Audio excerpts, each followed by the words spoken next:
I'm staying at the Brown Palace, which is an amazing place, my first time there, and I was coming out of the elevator and I could tell Dave was using ni hao as the code word to see whoever kind of responded that he knew he was with me. Good thing that actually I went to high school in Atlanta, Georgia, and it's a very, I hadn't even started, I'm on a tangent, which I apologize for, but I have an uncle from Denver who's a rabid Broncos fan, and he was going to be, the Broncos were playing in town in Atlanta when I was down there. We're going to meet him somewhere, and I had never met him before, and at the hotel lobby, he just said, "I'll be the one with the hunting orange, you know, whatever you call your orange. I'll be the guy with the orange sweater." Well, what he didn't know was the Clemson football team was playing at Georgia Tech that weekend, and many of the fans, the Clemson fans, so I walk into the lobby, there are about 80 people with that sweater on. So be careful with your ni hao code word there, Dave. But it is such a privilege to be with you all, and I feel this is almost kind of a living room setting, and you'll find that my style is very informal. It's not highly academic. It's not highly theoretical, because my China story is primarily one of a practitioner. I did a PhD because I knew I needed more structure in my thinking about China, but I'm fundamentally a practitioner, a doer, and a bridge maker between the U.S. and China. So I need to apologize in advance that sometimes I'll be more personal in using stories of some things I've been involved with to kind of land or try to make real some of my broader points. I also have to apologize because on the other side of that, I want to lay out my thinking about the U.S.-China very broadly. And you hear people talk about, I'm going to talk about this from a 30,000-foot level. You've heard that phrase. Well, in order for us to think about the U.S.-China relationship over many decades, I'm going to be talking at the 90,000-foot level. So if you feel kind of stretched from some personal stories while at the same time talking about the Nixon era, you know, just bear with me, and I think we'll get through all of this together. The title of the talk is an updated rationale for the U.S.-China relationship, really focusing, and you can probably pick up from the title, from, I think I say from Beijing to Chengdu, and from Washington to Iowa. We'll get into what I mean by that. And you'll very quickly also hear that this is, you know, preaching to the choir. I'm going to be preaching to the choir because what you all are doing through the World Affairs Council is exactly what the United States needs to be doing in multiples. And I was so excited to hear your invitation to the young people. I love the phrase, "To whom much has been given, much is required." And I mean, what an opportunity to be in this venue once a month. The friendships you're developing, the learning, the sharing, and I would really encourage you, and you'll hear me kind of get a little bit to challenge you all towards the end of the talk. But you know, reach out to your neighbor, reach out to the young people, the next generation of Americans that are thinking about the world, engaged with the world. The future of the United States really depends on that. And when we think about the future of the world, you can't, if you know what's happening in the world, economics, security, you name it, you cannot talk for very long before talking about the U.S.-China relationship. That's the reality, whether we like it or not. So what are we going to do about that? And I'm just so pleased to be here, and appreciate, Dave, your invitation. And I know David Firestein. I watched the video from last month, and I've not met your speaker for next month. But if this works out well, I think there may be a nice trilogy where Dave was really focusing on Chinese foreign policy, kind of outward behavior from China, and he's right. It's ultimately reinforcing a domestic conditions for economic growth, because that's the core to this legitimacy. of the party. And then next month, we're talking about the global economy, and certainly China's place will be mentioned in some. And I'm kind of in this interesting kind of in the middle of all of that, really talking about the U.S.-China relationship and my views about how we need to update what I call the strategic rationale in the relationship. And when I say strategic rationale, I really mean kind of the undergirding logic to the relationship. What holds us together? For those of you who have traveled to China, you know, there's an amazing affinity between the people of our two countries, and it's really remarkable. If you've ever taught or done business, it's a hard place to get things done, but it's a wonderful place if you don't have to get anything done and just enjoy people. And there's a great friendship between the people of the United States and China, and we have our issues, but it's amazing how different our cultures are, how different our political systems are. But it's just a remarkable place. I'm going to talk about, if you listen to a symphony, different movements in the symphony. I'm going to talk about three movements in the U.S.-China relationship. Really, this first two kind of being historical. And again, this is 90,000 foot, so there's a lot of caveats in all of this. But for us to kind of a big picture thinking around where's this relationship going. The first movement I'm going to talk about is what I would call the strategic rationale or the underlying logic of the U.S.-China relationship around a common enemy. We're going to talk about President Nixon for a little bit and the China card and all of that. The second movement we'll talk about is common prosperity, which is at the undergirding logic has really defined our relationship for the last couple decades. And I've been struggling with a term to think about how do we move into the next strategic rationale, because I do think our relationship is changing very, very quickly. I think it's moving much faster than our minds can even understand. But I'm going to use the term a common deepening so I can use common, but a common deepening, and that's the requirement we have to broaden and deepen our relationship with China and China with us. And when I mean broaden and deepen, it really means the power of communities we call subnational relations, the state, the city, the local community level. This is why the World Affairs Council is so very important, and World Quest and what the students are doing this weekend. A couple questions so I can get a little bit more of a sense of you all. Just to throw out some random questions. How many of you would think maybe you've been to China more than 10 times in your lifetime? Okay. Was anyone in China before 1949? And that's a kind of an off-the-wall question. Great. Where were you? Coming back from Indonesia. Just en route? Just thought you'd stop through? My parents took me there when I was a kid. Oh, fascinating. Do you remember it? Not really. Uh-huh. I remember Jakarta. Okay. That's great. How many of you have either previously or currently have some professional association with China? Okay, pretty good number. How many of you think that in some way now China affects your life in some way? Thank you. I knew I'd get, you're always looking for the one question when everyone can raise their hand, right? That everyone feels now we're all kind of in the conversation. There's a great book called, who here has read A Year Without Made in China? Does anyone know this book? Yeah, it's a guy who read it. It's A Year Without Made in China. It's a wonderful read.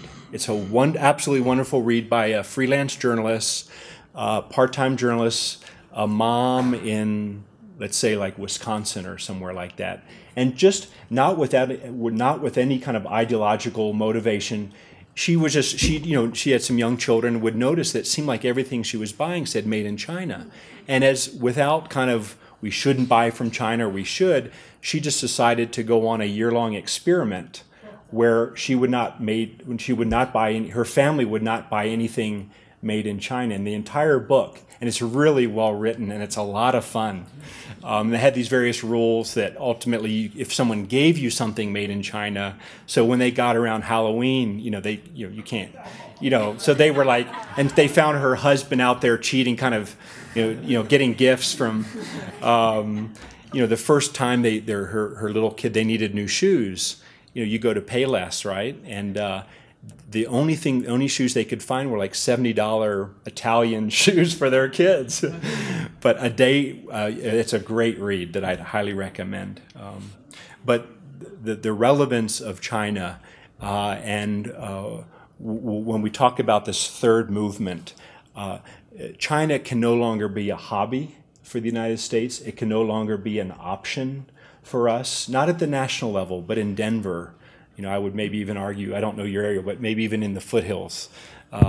It cannot just be far away and exotic. I mean, China is here, we're there, and we need to get much more sophisticated in the way we relate to China, whether we like China or not. This is not a rah-rah, everything's wonderful in China speech. This is for U.S. national interests and global stability. We need to get sharper on China and wherever we are. And that includes inviting Chinese visitors to your homes.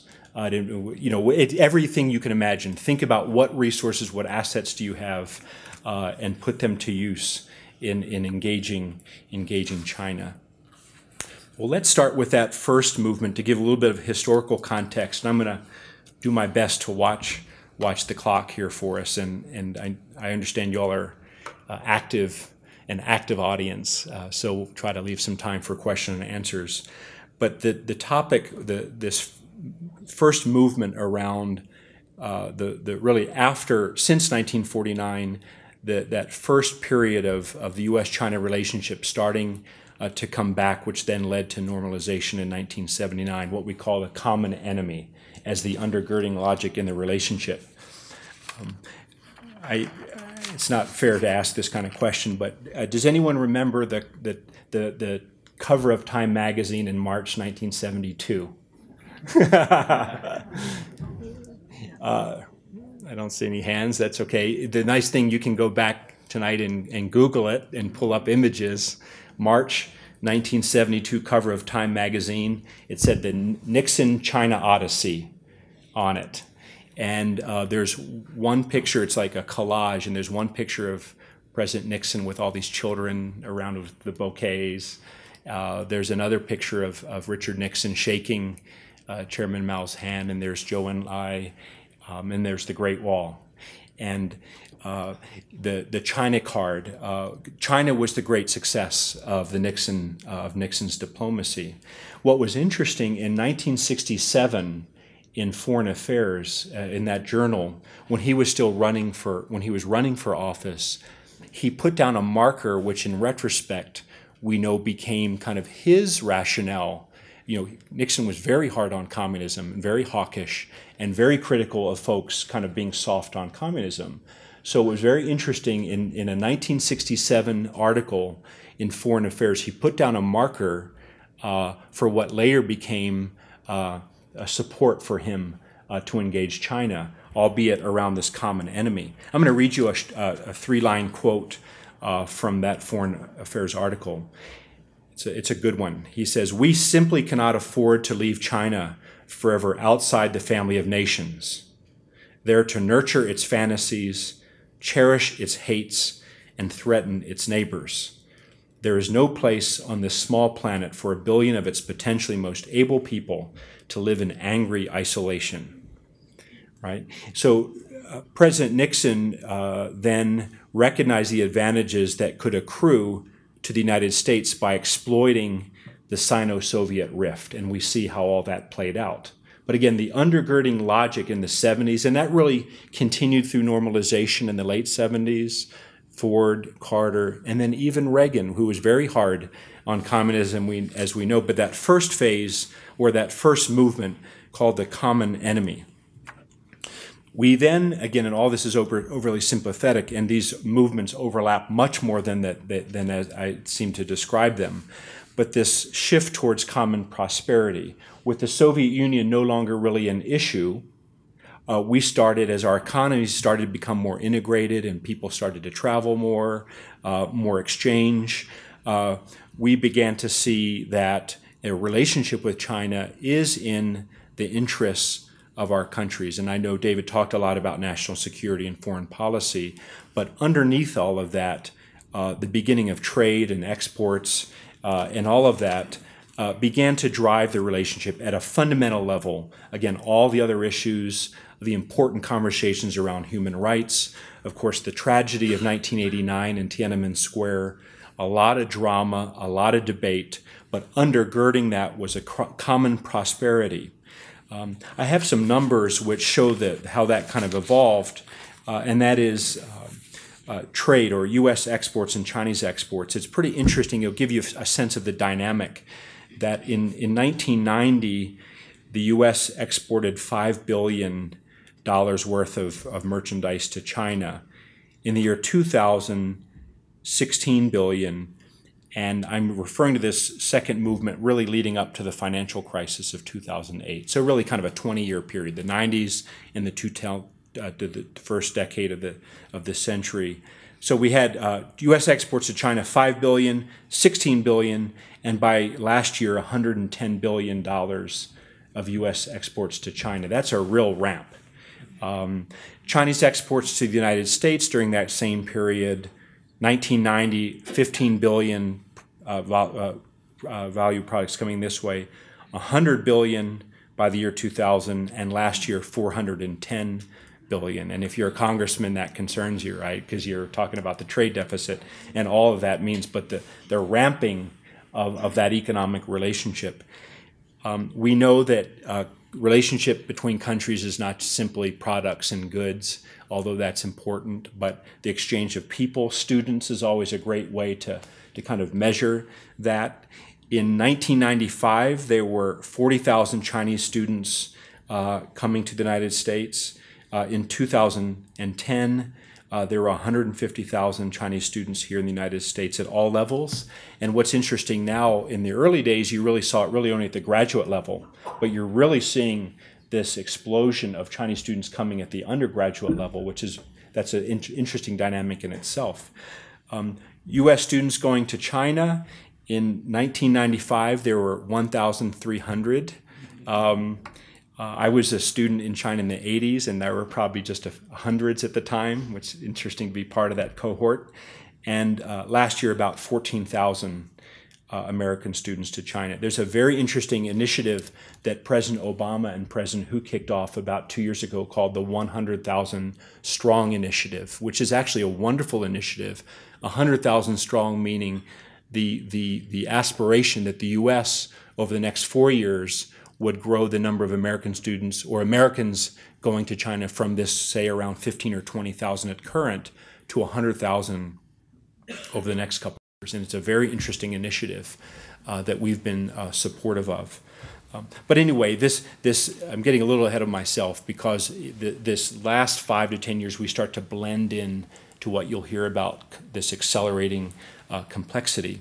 But in this common prosperity era, I'd like to make this the important point that in the debates around the U.S.-China relationship, because it's not been an easy relationship, you have much more, I call them blocks of interests.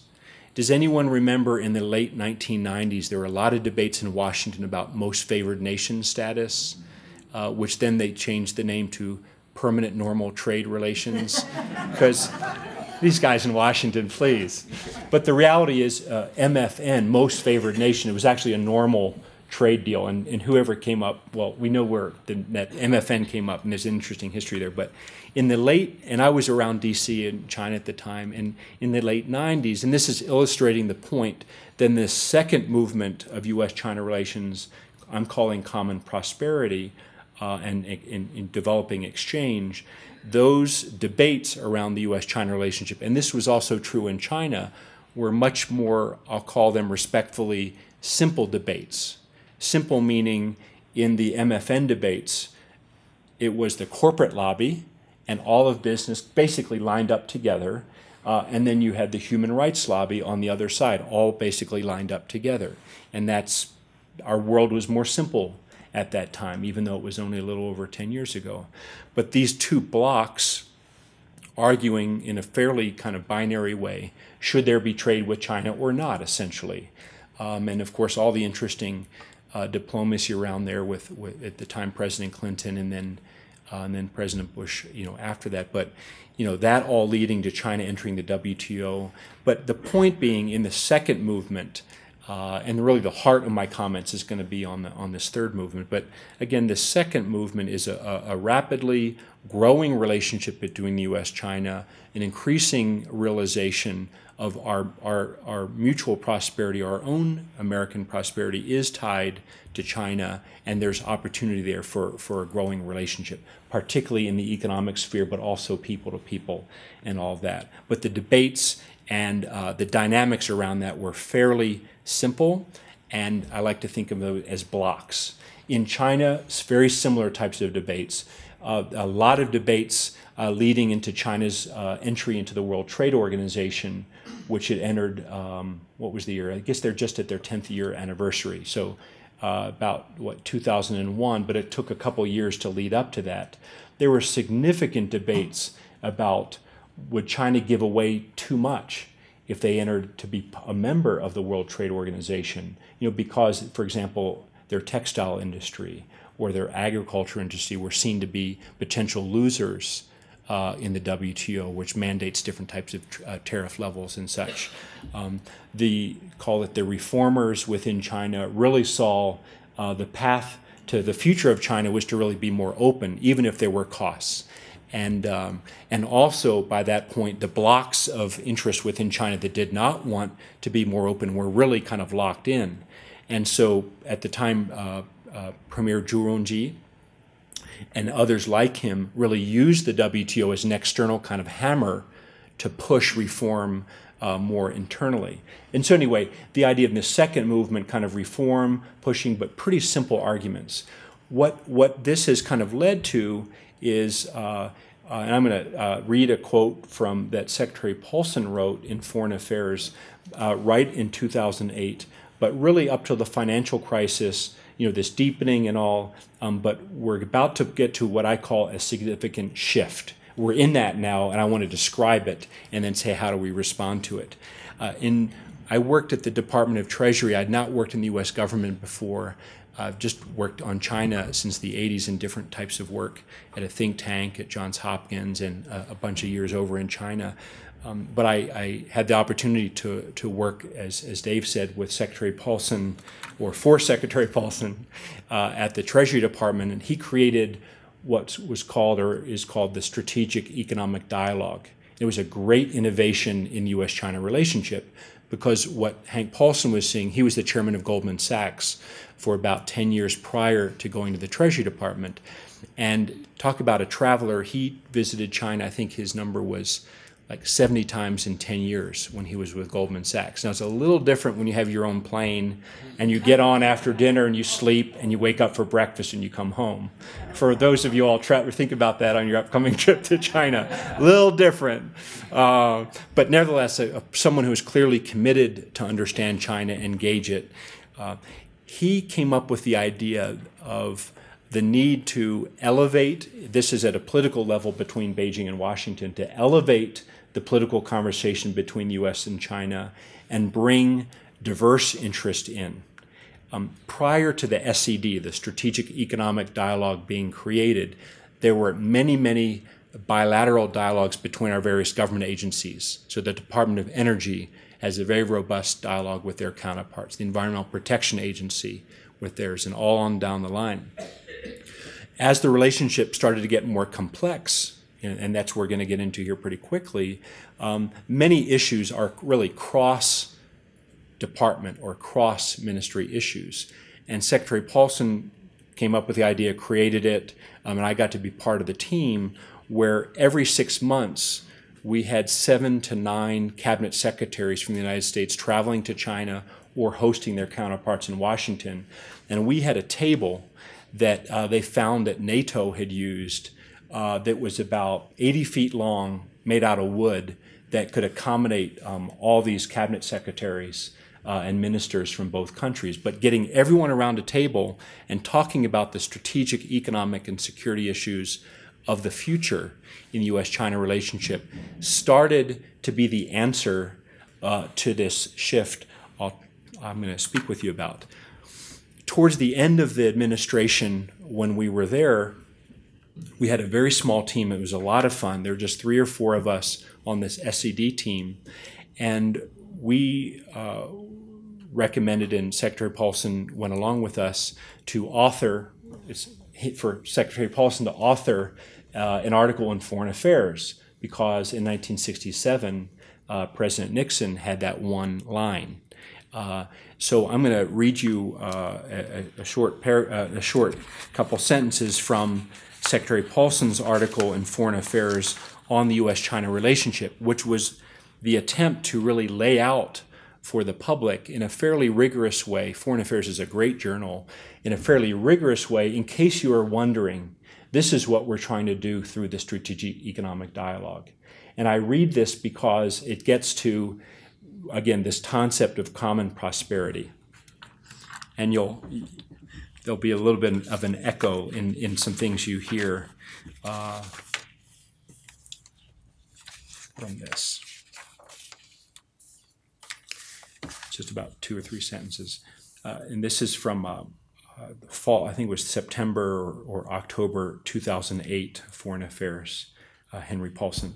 History has shown that the ties between the United States and China have been most stable and mutually beneficial when a common interest has united leaders in Washington and Beijing. During the Cold War, balancing the Soviet Union's power in Asia was that shared interest. It generated trust for a very young U.S.-China relationship and facilitated substantial cooperation. Now the strategic economic dialogue has reoriented U.S.-China relations based on the strategic rationale of sustaining global economic growth. This unifying theme will motivate policymakers, and then it goes on. But an updated strategic rationale of sustaining global economic growth. Now, that was good for the time, what is now called the strategic and economic dialogue, because we were very pleased that the Obama administration continued, because there are very few things that any administration continues, the not invented here syndrome, particularly when there's a change in parties. But the Obama administration took on this strategic economic dialogue, but Secretary Geithner, are we on the record here? Secretary Geithner and Secretary Clinton couldn't agree on who would lead the SED. And so it's now called the Strategic and Economic Dialogue. And Secretary Clinton leads the strategic part, which is fine, and Secretary Geithner leads the economic part, and it meets May 2nd and 4th in about 2 weeks in Beijing. So read your newspapers. It's good. But again, maintaining a movement towards addressing a more complex relationship, still based on common prosperity. Well, the challenge is we've moved towards, in the relationship, but more fundamentally kind of globally around the financial crisis, but also just other things going on that has really, what I would call, accelerated the complexity in a way that it's very difficult to measure the speed of what's going on. And some of you who will be traveling, or recently traveled, or will be traveling soon, will feel that. And in the introduction, I spend 10 days a month in China as part of my work, as a way we advise corporate leaders, decision makers, and I feel it's necessary. I call it play the piano with 2 hands. Have hopefully at least a sensitivity, maybe chopsticks with 2 hands, but a sensitivity, a touch for what's happening in China, while at the same time a touch for what's happening here. But you get a sense when you're back and forth of this really, there's a lot of energy. It's good, it's bad, and it's ugly. It's all of the above. But China and U.S.-China relationship is moving into I would call it a new period, a new movement, where we must deepen and broaden our relationship. And my core thesis is that Beijing and Washington are necessary for the U.S.-China relationship, but not sufficient. And we must increasingly localize and ground the relationship in a way that gives much stronger foundations through, you could call it almost localizing our relationship. We're going to talk about that. But this idea of the shifts which have taken us from movement 2 to movement 3 is really what I was most excited to share with you all. And really there are 3 shifts. And I would love to hear when we get to the question and answer if there are other shifts that you're aware of or you think it would be good for us to talk about.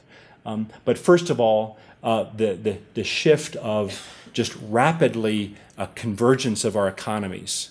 And maybe your speaker next month will, as he talks about the global economy, you'll probably get that globally, but particularly in the U.S.-China space. We talked about exports back and forth. It's interesting, I looked up, in the last 10 years, Colorado exports to the world grew 4%. To China, they grew 286%.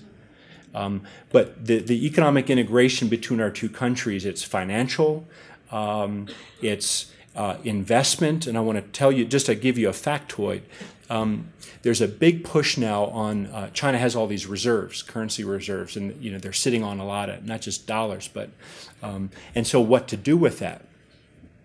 And also just this interesting move that China is pushing, and it's government directed, and it's opportunistic, but they call it the going out strategy, is they're really encouraging Chinese companies to go out. Last year, Chinese outbound investment was about 65 billion US dollars. 6 billion of that came to the United States. There's recently been some very good research done through the Asia Society. There's a very good report I'd be happy to share with you, which really looks deeply at Chinese outbound investment and trends. And it looks at a couple different kind of scholars. So this is not just one person's view. The conservative estimate, assuming everything stays on track, is that global outbound investment from China from now till 2020 would go from about 65 billion to 1 trillion in the next 8 years. And those are government numbers, those are Western scholars. To the U.S., depends how much the U.S. can get of that, right, in terms of good investment or quality investment. But estimates is to the U.S. it'll go from about 6 billion US dollars to about $60 billion over the next around 10 years. Think about the implications. That's just not money. It's investments. There was a huge deal here in shale gas in Colorado recently by CNOOC that was very interesting. I mean, and the economic angles to that, but also the interactions of communities. Volvo used to be a Ford company. Now Volvo's a Chinese company.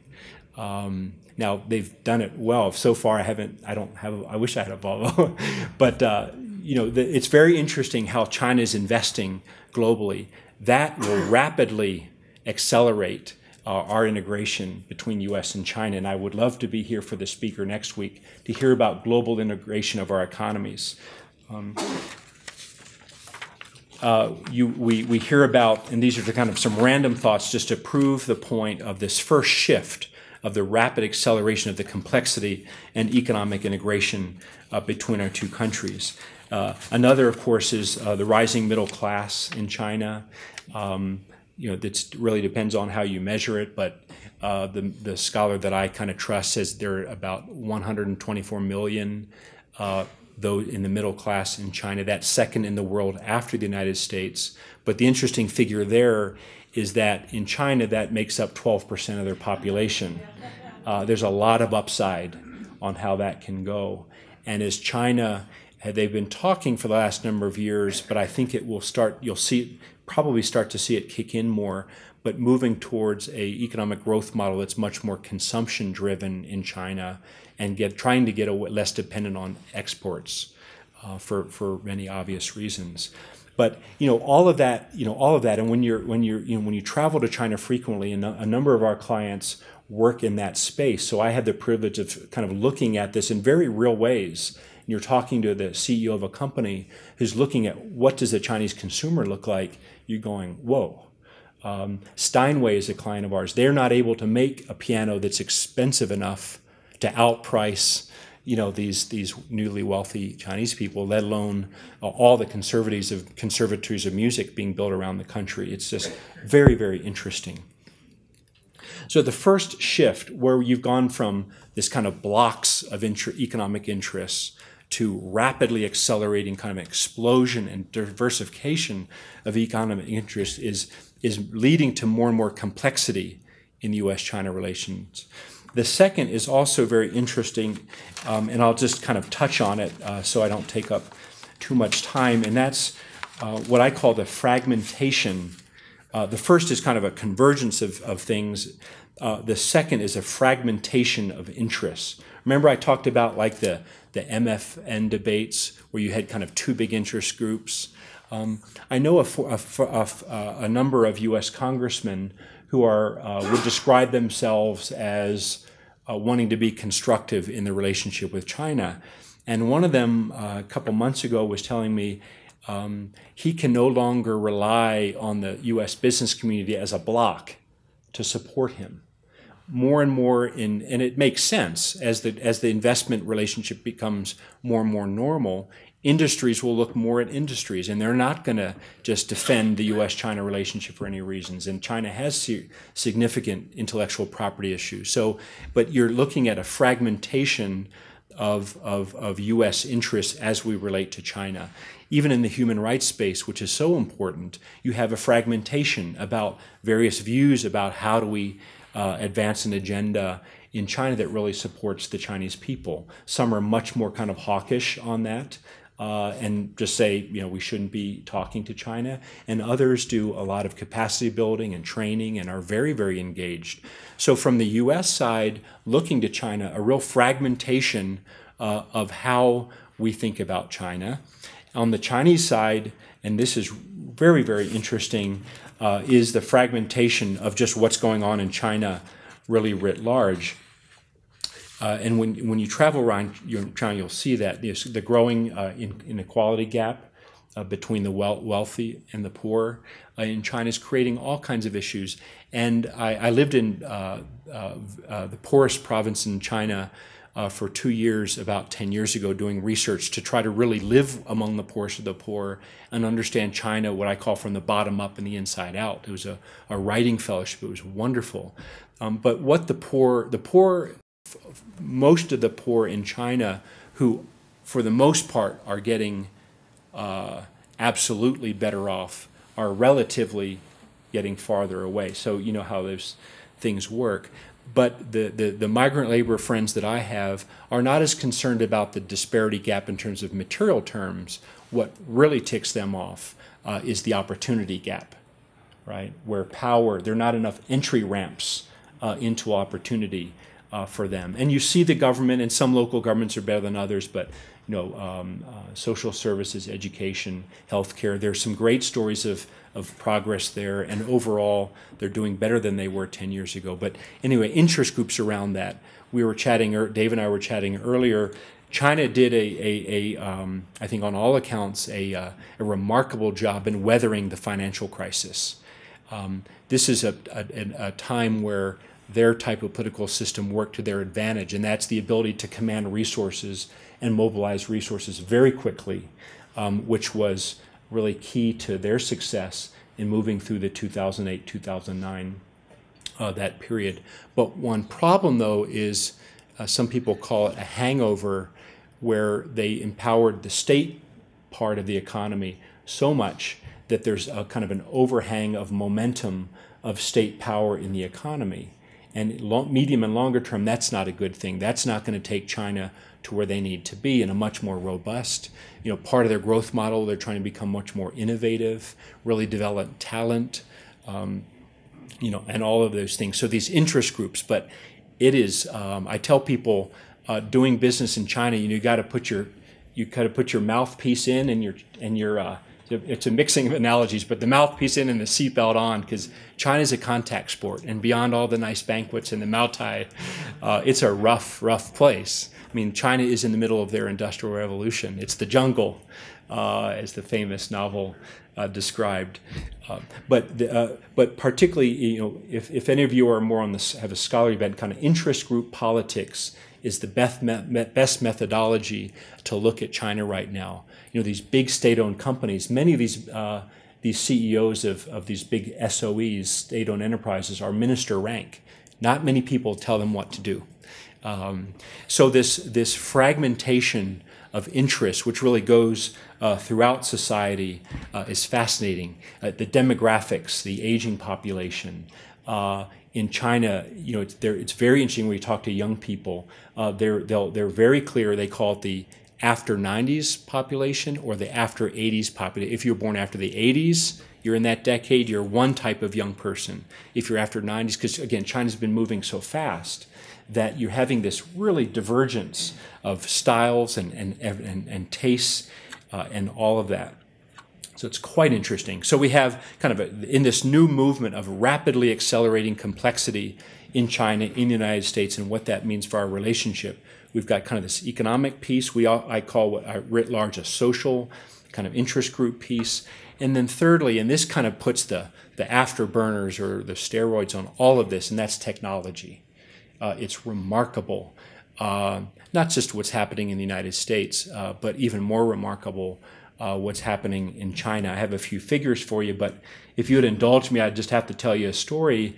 We're a boutique strategic advisory firm. We have about 10 clients, and I hold it right there, and we're just having a great time.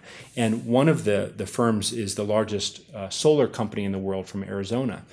And so I'm at Logan Airport last night. I've been in Massachusetts yesterday, and I'm texting over my phone in Chinese. I'm texting to the party secretary of a little town in the deserts of western Inner Mongolia about a meeting that he was not responsive on for an executive from this company to meet with him 2 days, you know, in Inner Mongolia.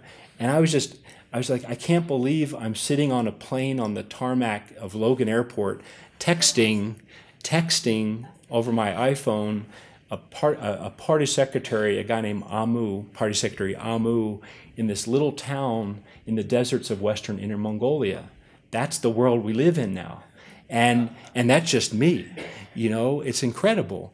And, you know, this whole, but going back before the U.S. and China, I mean, the work we can get done over the phone at night in Washington, it's just everything's shrinking, and it's all closer. And we're going to get to this next point later, but how to develop capacity to understand that and work with it, because it's here whether we like it or not.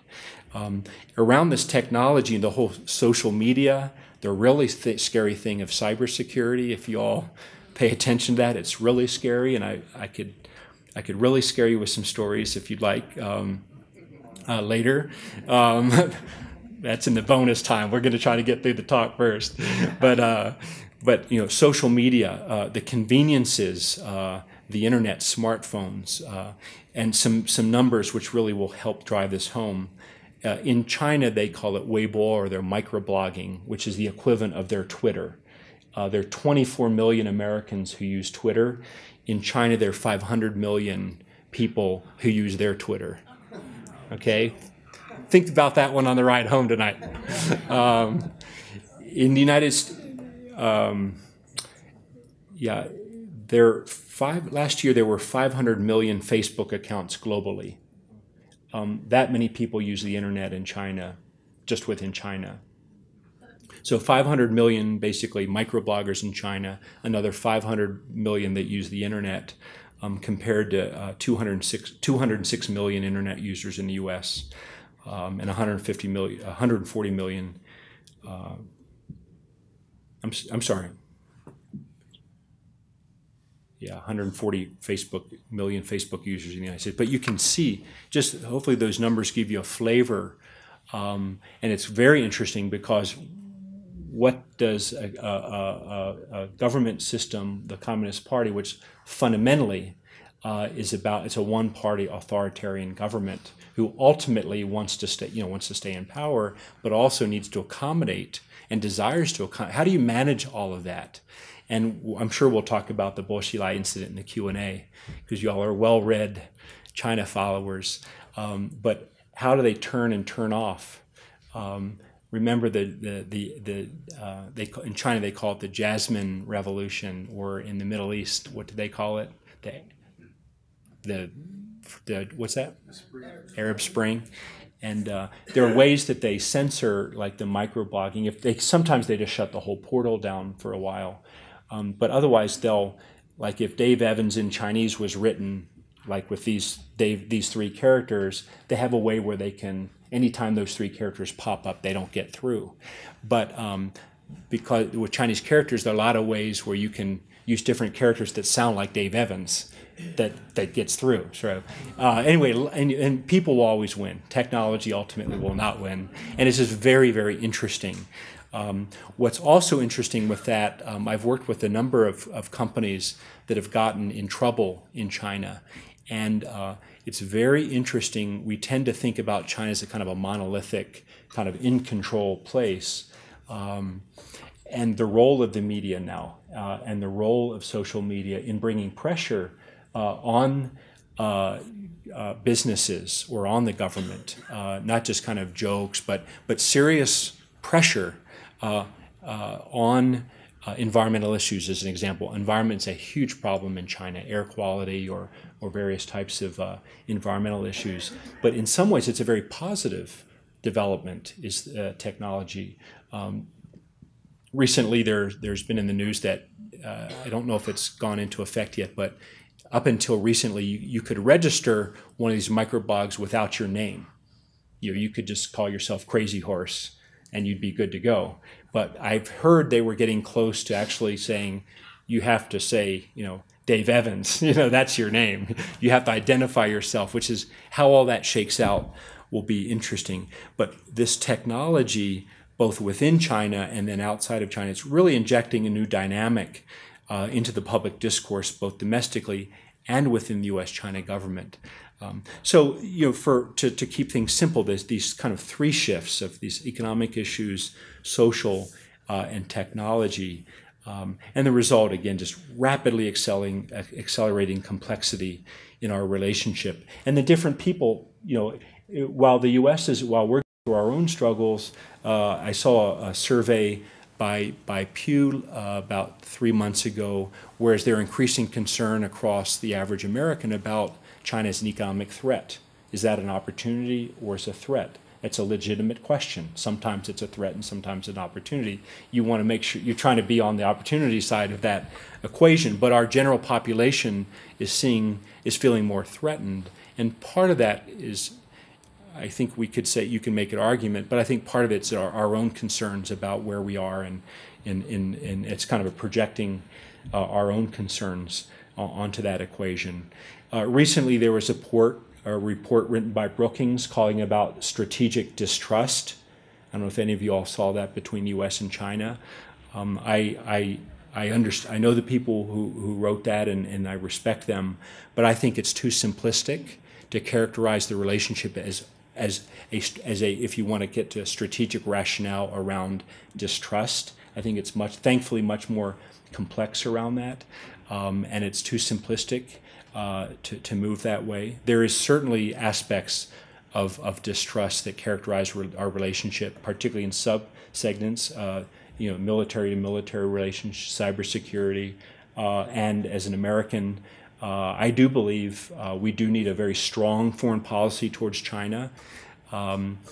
This analogy doesn't work very well, so I use it advisedly. I have 4 children. One of them's a young teenager boy. His physical capacities have raced ahead of his emotional capacities, and and the best thing with my parenting with John is, I hope he never. I hope this is not being videoed, right? Is there a camera out there? We'll kind of, we can edit this thing, can't we? But the best thing for John is just a loving, confident, firm father who says there are rules, and I'm all about what you're doing, but you got to do it respectfully and all of that. China is at the point of its development, which is an exciting emergence. But their regulatory structure, again, their physical, their economic abilities, with all due respect to the analogy, has outpaced, I would say, their responsibility globally, their stewardship of the environment. And again, it's easy for us to say now that we've already been through our whole industrial revolution, but we do need a strong and measured foreign policy with China that's focused around common prosperity, but basically says, when we work together, we sit up straight when we talk to each other, and things like that. Okay, so the thesis is that Beijing and Washington are necessary but not sufficient for a productive, meaningful relationship that advances U.S. national interests and also global, that's also good for China, that we really have to deepen and broaden the relationship. So the third movement being a common deepening of the relationship that builds on common prosperity, but really takes it to a deeper level in order to address and really manage this rapidly accelerating complexity.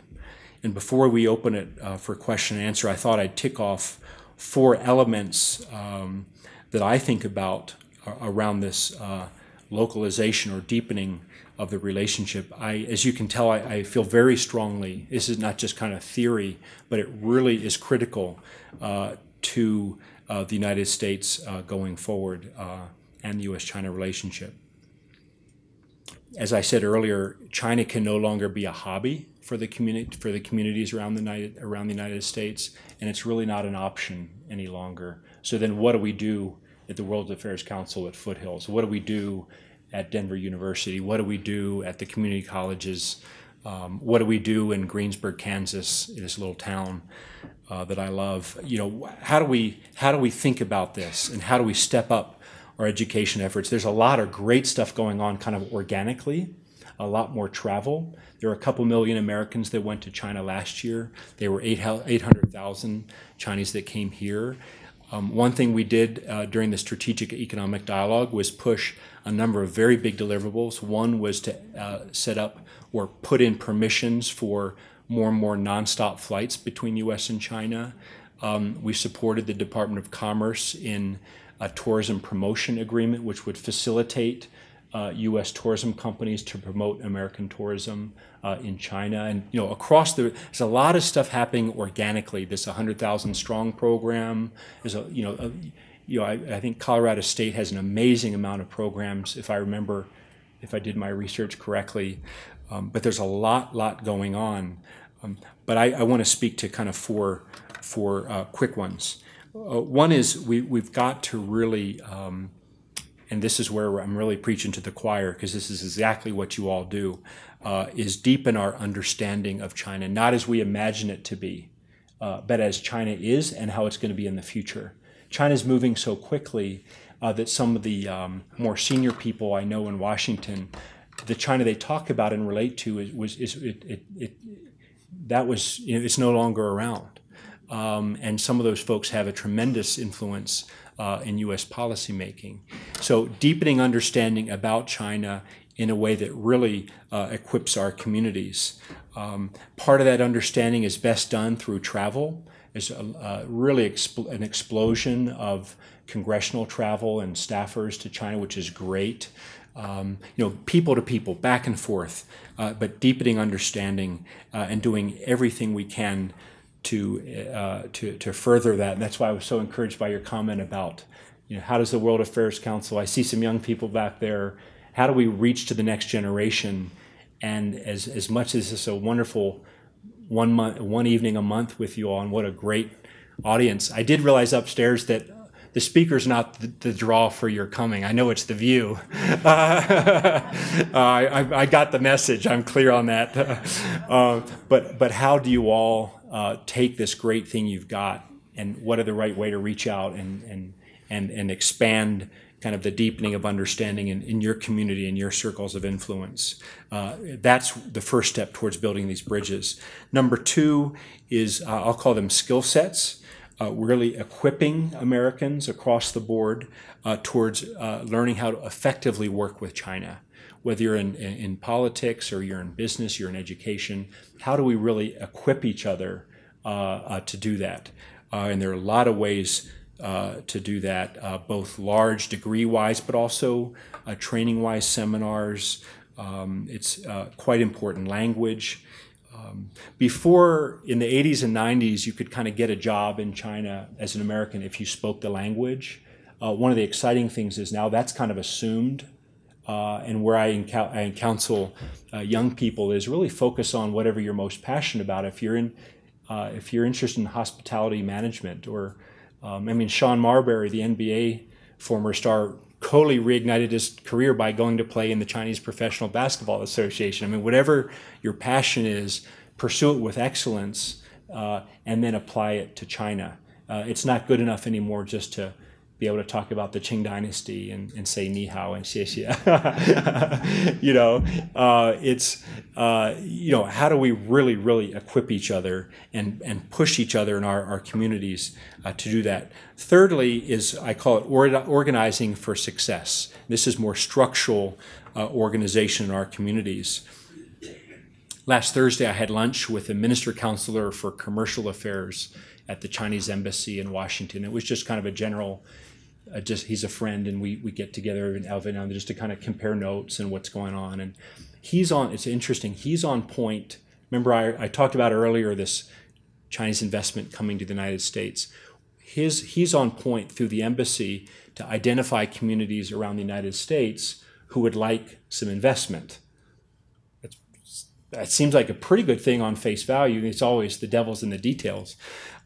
But he's become very frustrated because many of the communities he travels to and meets with the mayor's office, they have oftentimes there'll be an economic development office with kind of 2 part-time people.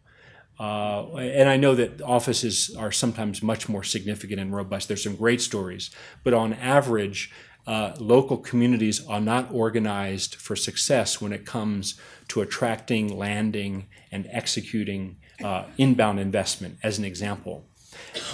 So how do we organize for success? And when Minister Counselor, he had been in North Carolina, and of course Research Triangle is such a great place for pharma and biotech, and it was hard for him to figure out, and I was giving him a hard time a little bit, because in China, when you go there, it's kind of the opposite. You go into a local city, and they have a very robust economic development office, and they'll give you a little booklet that has the 20 projects they'd like investment for, and there's not a whole lot of space for search or choice, and ultimately that's not necessarily a great thing either. But he'd like. And if you have opportunities, I say, can I use your name?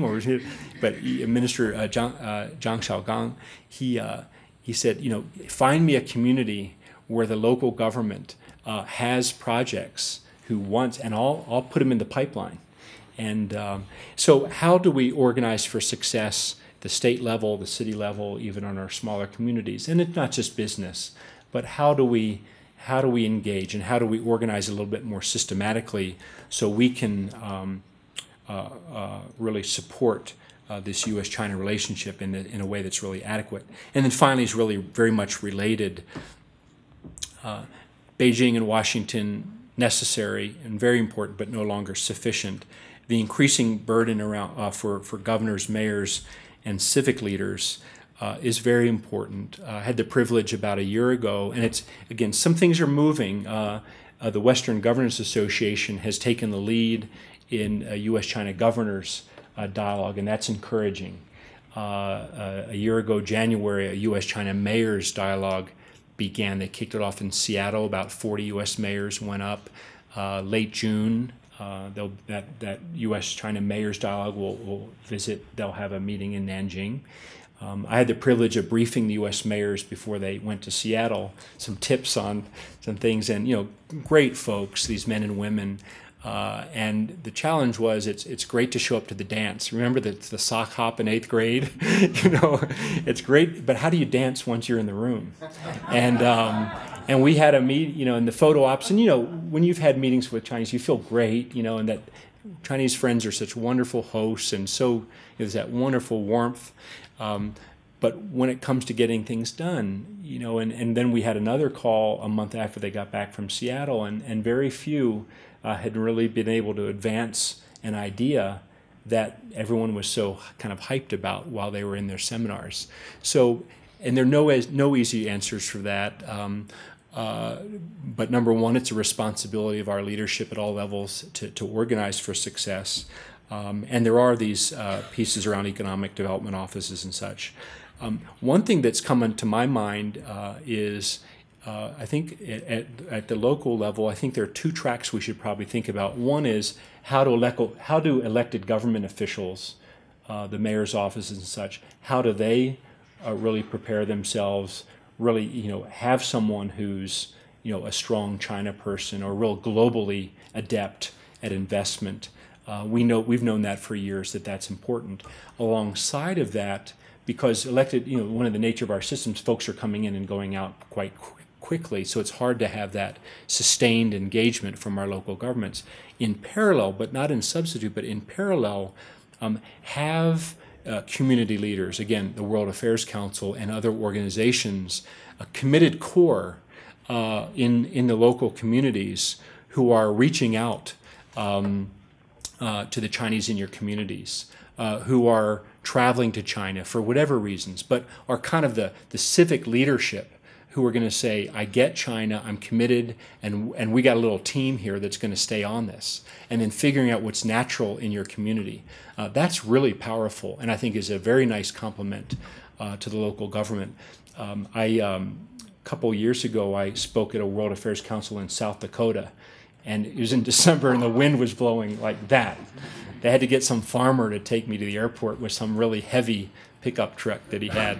But when we started talking about it around the room, and I really challenged people, China's not just way over there. Draw a 5-mile circle around where we are right now and figure out how to engage. If you like Chinese food, start to get to know the Chinese cook or the Chinese waiter or waitress and just strike up a friendship. It can go a long way. Xi Jinping, when he was in Iowa in the mid-'80s, thankfully they treated him well, right? Because now he's going to be the #1. So what I want to do is close with, I won't read these quotes, but we're not the only ones talking about this. Last summer, Vice President Biden went to China, and his office really built a theme around his trip to China as a forward-looking engagement. He took his granddaughter. He played basketball. Right? Well, whatever. Right? He went to Chengdu. He not only hung out in Beijing, but he went to Chengdu.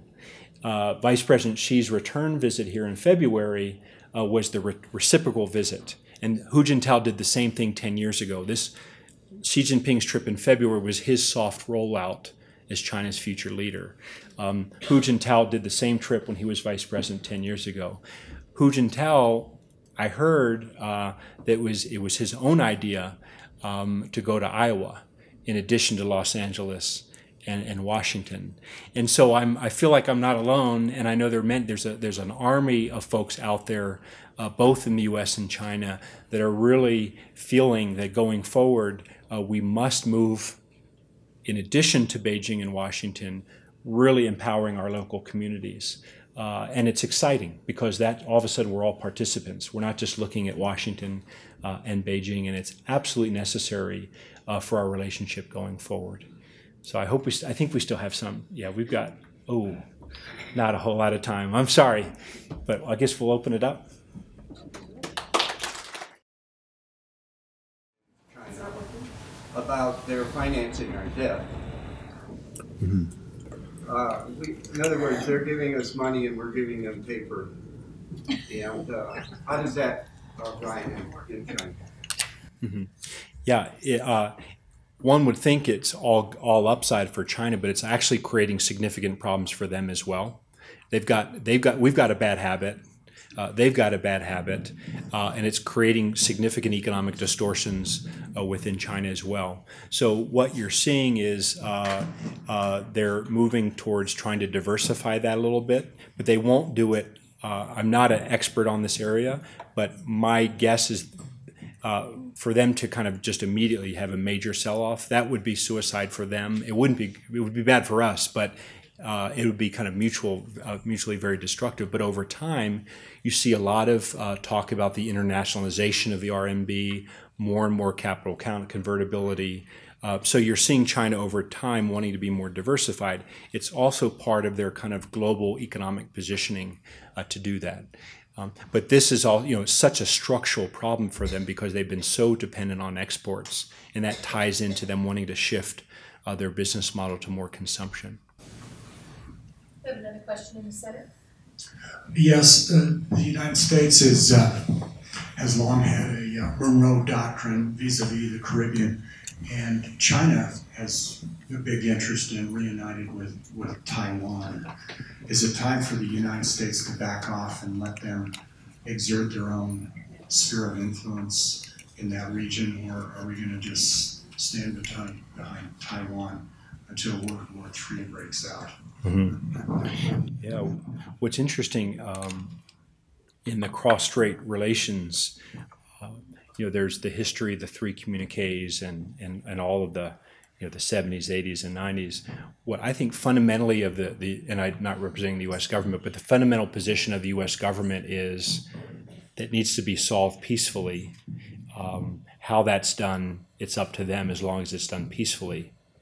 Once it's not peaceful, in terms of the mainland with Taiwan or Taiwan declaring independence, that becomes, at least in the U.S. formal calculation, no longer their issue, but it starts to get to interest more broadly. The thing that's actually quite interesting, and this is where it's very different when we talk about China versus what's actually going on. There are more than 1 million Taiwanese business people living in Shanghai alone. I was on one of the first flights in like 50 years that went from Taiwan to Shanghai, and I think most folks who actually have immediate interests, that's the people of Taiwan and mainland China, really like to evolve a status quo kind of evolution of how that relationship's working. You've heard about the Hong Kong one country, two systems. There's there's talk about how could that model to be developed between Beijing and Taipei. You also I have Chinese friends, scholars who are very interested in China's own government advancing and becoming more progressive in not democracy in a Western sense, but better representation. They see Taiwan. They quietly see Taiwan and what's going on there as something they want to maintain learnings from. So I think the U.S. has to be very cautious in our position towards the cross-strait relations. I do fundamentally agree that kind of the position of you can do anything you want as long as it's peaceful is a reasonable position, but it's a very, very delicate and difficult topic. Is that helpful at all? Yeah. To you, Wright. How does the Chinese government's monitoring and blocking the internet affect doing business over there? Not as much as you would think. Not as much as you would think in that China is, as I mentioned, the 500 million internet users and all that. And, I read about, the armies of censors that, maybe part-time work for college students. I don't know. But at the most fundamental level, I mean, basically every Fortune 500 company and, everyone's working in China in ways where they're not essentially seeing their work disrupted through various censoring, monitoring. I mean, if you were involved in something highly, highly sensitive, I'm sure you would pop up. Companies do have to be aware. There are not laws like in the U.S. in terms of privacy law, so one has to be. Companies deal with this in different ways in terms of how you work with trade secrets and private information and encryption. But at the fundamental kind of day-to-day level, companies come up with their own strategies, but in the basic way are not as, it doesn't disrupt doing business. I appreciate your discussion about being academic, slightly, occasionally theoretical, but more generally practical. I can relate in the following way. You mentioned that you have a boutique strategic advisory service. You also mentioned that in your elaboration on your third movement, that from time to time Americans see both the opportunity and the threat of Chinese development. In terms of being a practical man, my practical self wants to know how to stay in front of this trillion-dollar foreign direct investment. In particular, are there investments that one can actually make boots on the ground, equities, mutual funds, or any other manner in which I might get in front in a practical way? Thank you. I describe it as trying to get in front of the flow, and then making in investment terms, kind of the pipeline, what's in your pipeline, and kind of, like I'm a fly fisherman, so the trout sitting right there, and the food's coming by, and they're right on the seam, and you're trying to bring. So how do you get right there on the flow so you're seeing this stuff? Now the reality is all this is a kind of a new kind of surge that's coming online, and the challenges of doing business with China. It's going to be much more difficult than it appears. It's again not easy. Two very practical ways that come to my mind. One is there have begun to be last summer there was a China-U.S. investment forum in Washington that was jointly organized, which was very encouraging, because usually you'll see the Chinese organize something, or you'll see AmCham or some business community on the U.S. side. This was jointly organized. And I was speaking with the Chinese organizer to say, I was involved with the conference, and I said, what's important, how, in a very practical way, you're seeing, kind of a lot of folks from the U.S. side who are kind of would-bes, who aren't going to be very helpful to sincere quality Chinese investment. And then how do you tell what's good quality Chinese investment or not? So in that kind of flow is, number one, you start to talk to the people who are organizing that from the China side. And because China tends to organize these things, unlike us, so you kind of get what are the right, my analogy, so what pipelines you're going to get in front of that are generally quality, because the people organizing that on the China side, and trust, and they can kind of steer you. And then kind of the other practical suggestion is, I call it triangulation. When it gets down to due diligence, is you got to take. I don't do a lot of this in the U.S., so I don't know how to compare it. But if you're looking at a deal in the U.S., let's say you want to check it out 10 times. In China, it's like if you got to do like 50 times. It's serious triangulation and due diligence, because it's just such a different. It's a very immature economy. So the next step then is finding colleagues that can help you really get to. Boots on the ground, due diligence from lots and lots of different angles, and then the great thing is through that out where you can start doing the real work. But there's it's going to be this investment trend is going to be very bumpy. It's going to be either a large, more than a dozen Chinese companies who went public here in the United States. And now are under SEC investigation because they thought the U.S. was a market economy and they're a free economy, and they didn't realize all these, regulatory issues. And now, because that's not what they're used to, and so this will be bumpy. But the critical thing is kind of getting along, call it the value chain or supply chain of that investment flow, and making sure you're connecting with quality people all the way upstream into China, where you can do some really good due diligence. And then you look at the body of work and things like that.